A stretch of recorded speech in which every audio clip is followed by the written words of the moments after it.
Assalamualaikum warahmatullahi wabarakatuh. Pada video kali ini, Ibu akan menjelaskan bagaimana cara menentukan sudut istimewa pada segitiga siku-siku yang ada pada kegiatan Ayo Mengeksplorasi halaman 117 yang ada di buku paket kalian ya. Jadi, boleh sambil dibuka juga bukunya dan dibandingkan dengan hasil pengerjaan yang telah kalian lakukan. Perhatikan di sini ada panduannya.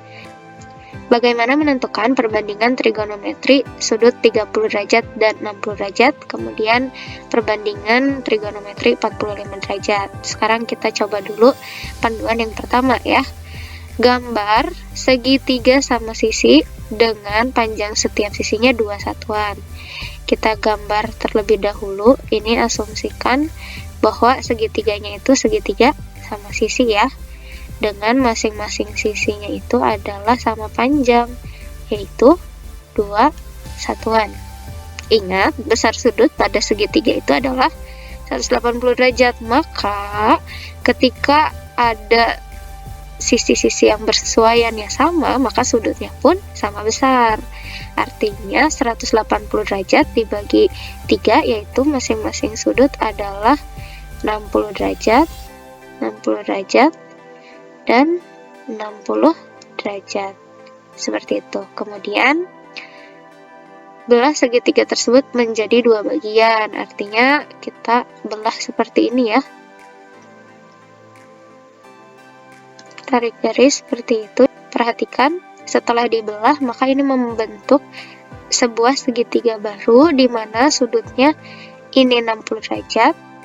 Sudut yang di atas karena sudah dibagi 2 berarti berubah menjadi 30 derajat, di mana segitiganya merupakan segitiga siku-siku. Kemudian sisi alasnya yang asalnya 2 ketika sudah dibagi 2 menjadi 1 satuan, seperti itu.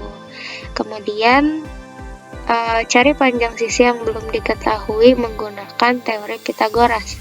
Yang belum diketahui adalah sisi tingginya ya. Sebetulnya kalian diminta ulang untuk menggambar segitiga yang baru ini ya, tapi berhubung untuk mengefektifkan waktu Ibu tidak menggambar, jadi silahkan dicoba mandiri. Kita cari panjang sisi yang belum diketahuinya. Misalkan kita sebut sisi ini sebagai sisi X ya. Sisi X itu bukan sisi terpanjangnya, maka rumusnya menjadi X sama dengan akar sisi miringnya kuadrat dikurangi sisi alasnya. Berarti 2 kuadrat itu 4 dikurangi 1 kuadrat itu 1. 4 kurangi 1 adalah 3. Maka X sama dengan akar 3. Gitu ya. Kita sudah tahu semua sisinya, maka kita bisa tentukan berapa sinnya, berapa cosnya, dan berapa tangan. Kita perhatikan dulu yang pertama adalah sudut 60 derajat teh. Sudut 60 derajat kita punya sin itu adalah depan per miring. Sisi depannya itu adalah X. X tadi kita tahu adalah akar 3. Miringnya adalah 2. Maka sin 60 derajat adalah akar 3 per 2, atau bisa kita tulis sin 60 derajat itu adalah setengah akar 3. Tuh. Kemudian nilai cosnya. Cos itu adalah samping per miring. Sampingnya 1, miringnya 2. Maka nilai cos 60 derajat adalah 1 per 2. Kemudian setelah cos kita perlu mencari nilai tan dari 60 derajat. Tan itu adalah depan per samping. Depannya akar 3, sampingnya 1. Akar 3 per 1 hasilnya adalah akar 3. Sama seperti yang sudah ada di tabel ya. Selanjutnya kita perhatikan sudut 30 derajat ya, yang ini. Sudut yang ini. Berarti sin 30 derajat adalah depan per miring. Sisi depannya adalah 1, sisi miringnya adalah 2. Sehingga sin 30 derajat adalah 1/2. Kemudian cos 30 derajat itu adalah samping per miring. Samping dari sudut 30 derajat adalah X ya, miringnya 2. Maka cos 30 derajat adalah akar 3/2, atau kita sebut sebagai setengah akar 3. Ibu tulis di tabel. Kemudian nilai tan dari 30 derajat adalah sisi depan per samping. Depan dari 30 derajat adalah 1, sampingnya adalah X.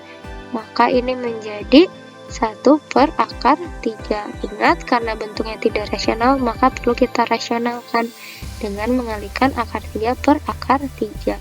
Sehingga jawabannya menjadi 1/3 akar 3, atau kalian boleh tulis juga menjadi akar 3/3. Bebas ya. Tan 30 derajat adalah 1/3 akar 3. Kemudian kita isi tabel yang 45 derajat ya, dengan mengikuti panduan yang kedua, yaitu kita harus menggambar terlebih dahulu sebuah segitiga siku-siku sama kaki dengan panjang satu satuan.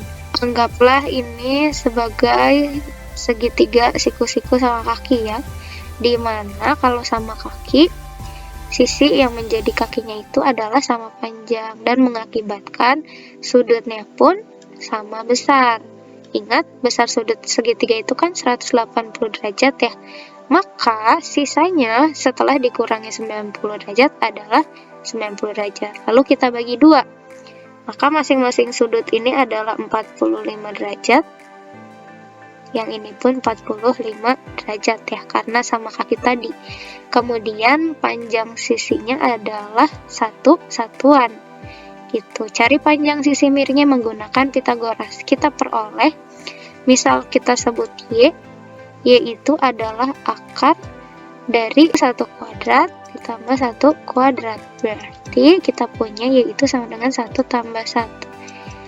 Hasilnya adalah akar 2. Kemudian seperti biasa, sudut yang mau diperhatikan, mau yang atas boleh, yang bawah boleh, sama saja.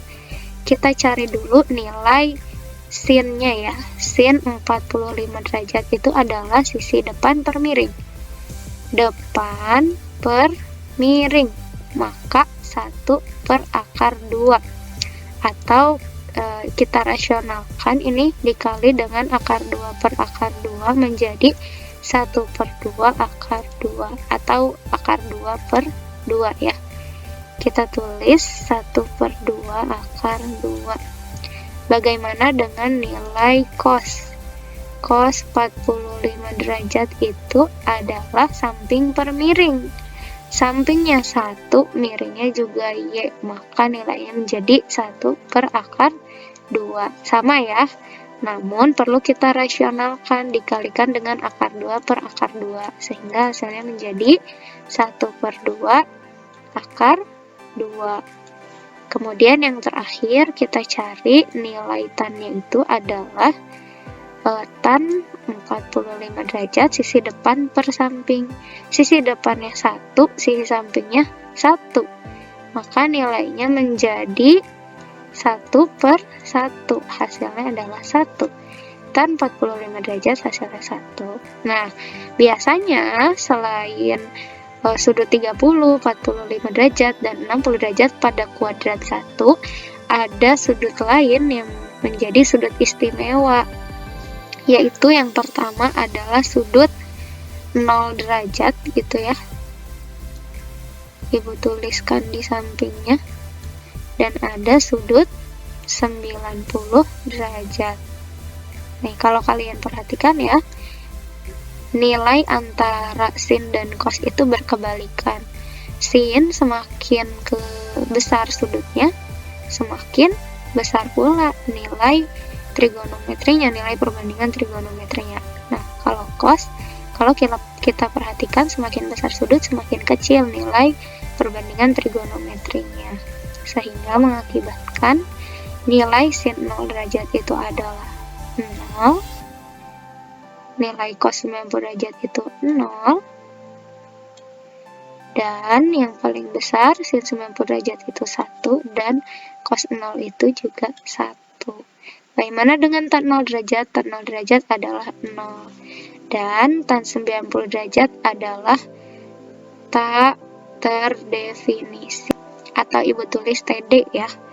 Umumnya sih kalau kalian cari sumbernya di internet akan ditulis tak hingga. Namun kalau nanti kalian sudah belajar fungsinya, fungsi trigonometri, menurut ibu lebih tepat kalau kita sebut tak terdefinisi. Seperti itu. Anak-anak, itu saja yang dapat ibu jelaskan. Semoga kalian bisa memahaminya ya. Sekian, wassalamualaikum warahmatullahi wabarakatuh.